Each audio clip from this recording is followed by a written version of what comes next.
Alright, settle in, drivers. Turn your CBs down and listen up, because Washington's at it again. Flapping their gums about this brand new highway bill that's supposedly going to fix everything out here on the interstate. Tell you what, they love standing behind that podium talking big numbers, smooth asphalt and supply chain miracles. But if you're actually out here turning the wheel every day, burning diesel at $6 a gallon, dodging crumbling infrastructure and fighting off the next wave of out-of-touch regulations, you know the reality of this on the ground looks a whole lot different. Today we're going to break down what's actually hidden inside the new bill, who it's really for, and how it's going to impact your business, your bottom line, and your sanity. So tap that subscribe button, grab your coffee, and let's talk about Washington. Move over, I'm having fun. Catch me if you can, out clean my rear view. It's my man to the light, shift gear, still steer through. High speed halo on this outlaw 10.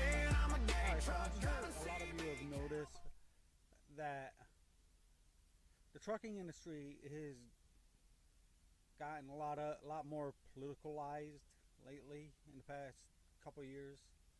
I don't know if that's a good thing or a bad thing, but yeah, we're just gonna keep flowing with that. So, what is the highway bill exactly? The core purpose of the bill it authorizes a comprehensive funding for the federal aid, highways, bridge construction, rehabilitation, and highway safeties and rail programs. So we're going to talk about the highway bill that's going to be for the fiscal years of 2027 to 2031. And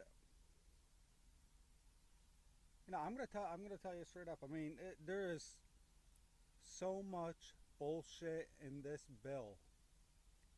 Like it's 1,000 pages long, and there is just so much bullshit in it.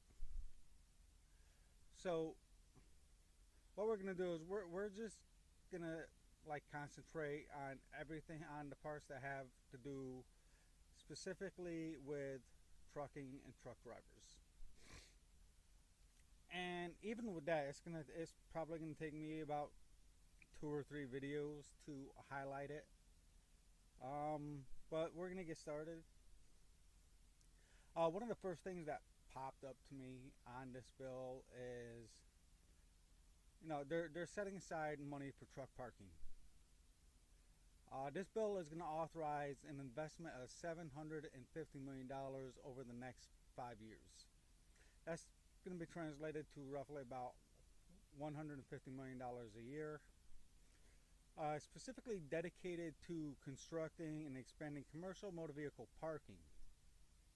The initiative establishes a comprehensive grant program for projects located on or near federal aid highways where the Department of Transportation confirms that there is a truck shortage.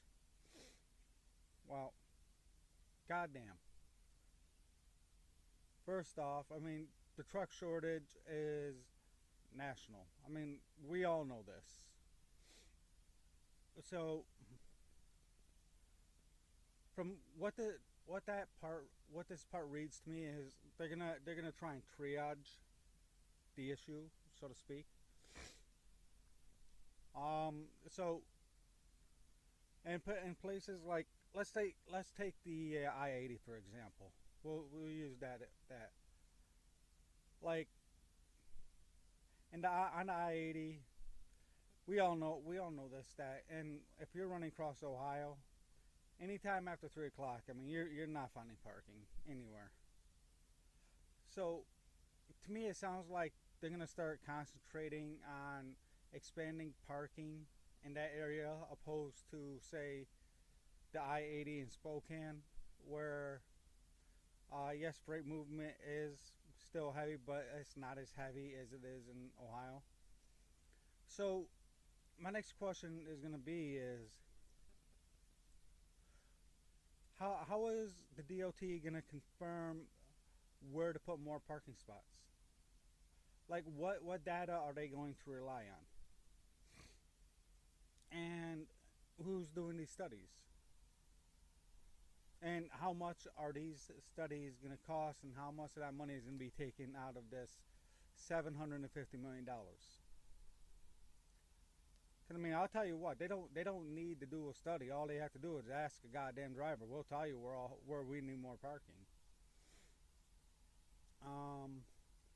Another part that was in the highway bill. I'm not sure if it should be in the highway bill, but I'm glad it is. Restroom access is restroom access.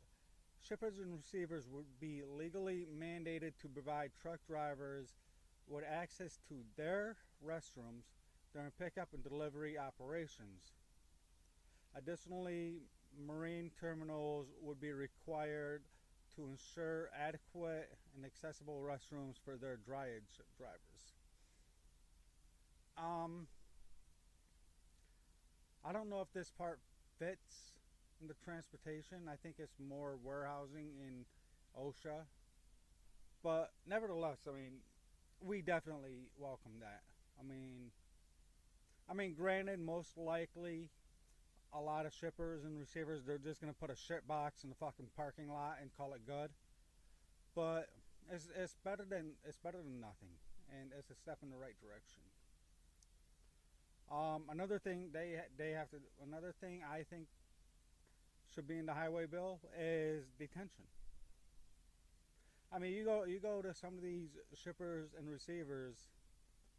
It takes them 4, 5, 6, 8 hours to unload your truck, and then they burn your clock and tell you to get off the property.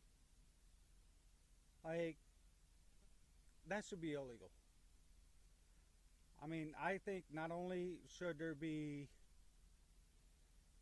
avenues that we could fine shippers and receivers for delay in unloading or loading and unloading, but I think it should be mandatory requirement that if we have to sit on a door for 5 hours or more, they have to legally provide us parking for the night. I mean, that's my opinion. Y'all let me know down in the comments what you think. Because, I mean, there is still an issue. I'm a little congested today, so I do apologize for that. Let's see. Another thing they put in is ELD certification scrutiny. Let's see what that one says. The DOT would be required to rigorously verify the technical specifications and contact information of all electronic logging devices providers. The application must be cross-referenced against list of previously revoked ELDs to prevent non-compliant vendors from entering the market. Well, we ain't got to worry about non-compliant vendors entering the market because they're already here.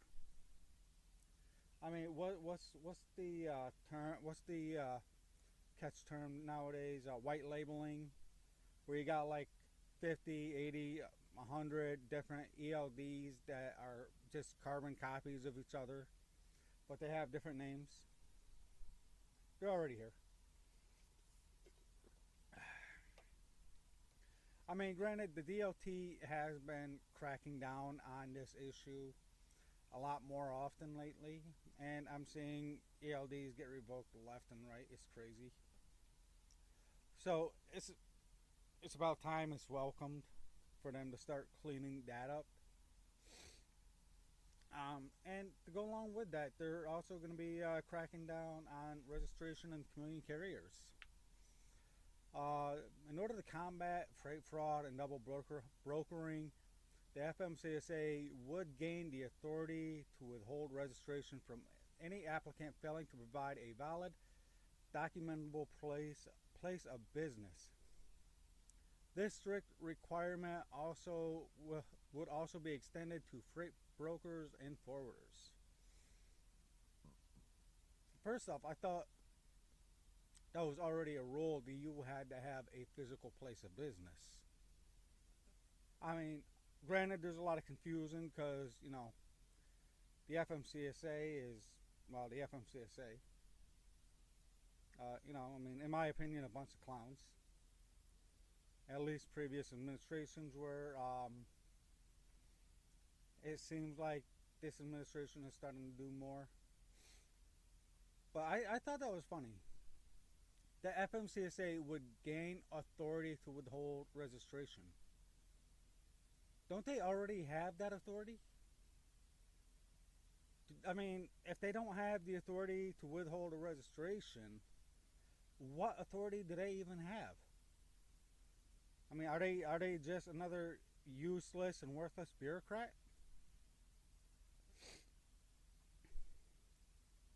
I mean, dude. Broker standards. The DOT secretary would be required to issue a final rule implementing a concrete experience and qualification requirement for freight brokers and forwarders within 2 years of the bill's passing.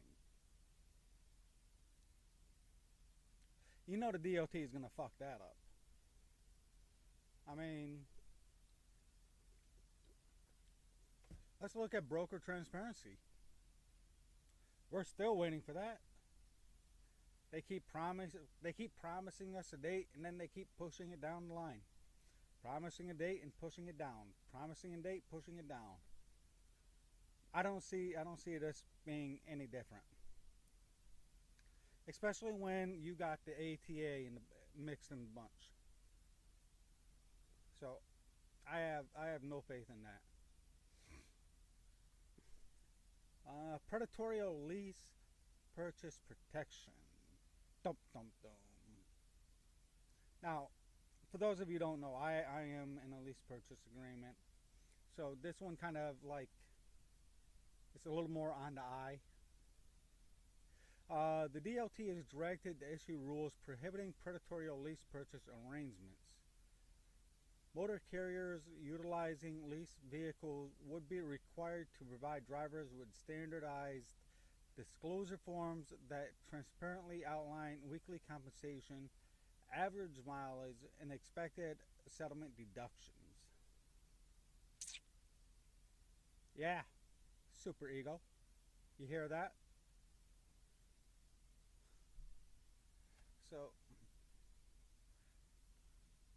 yeah, I mean, like I said, I mean, there's so much in this bill. I mean, it is taking me a while to shift through the shit to find the kernels. But I'm going to cut it off here for now. On the next video, we're going to talk about a couple of the safety and compliance. That's going to be interesting.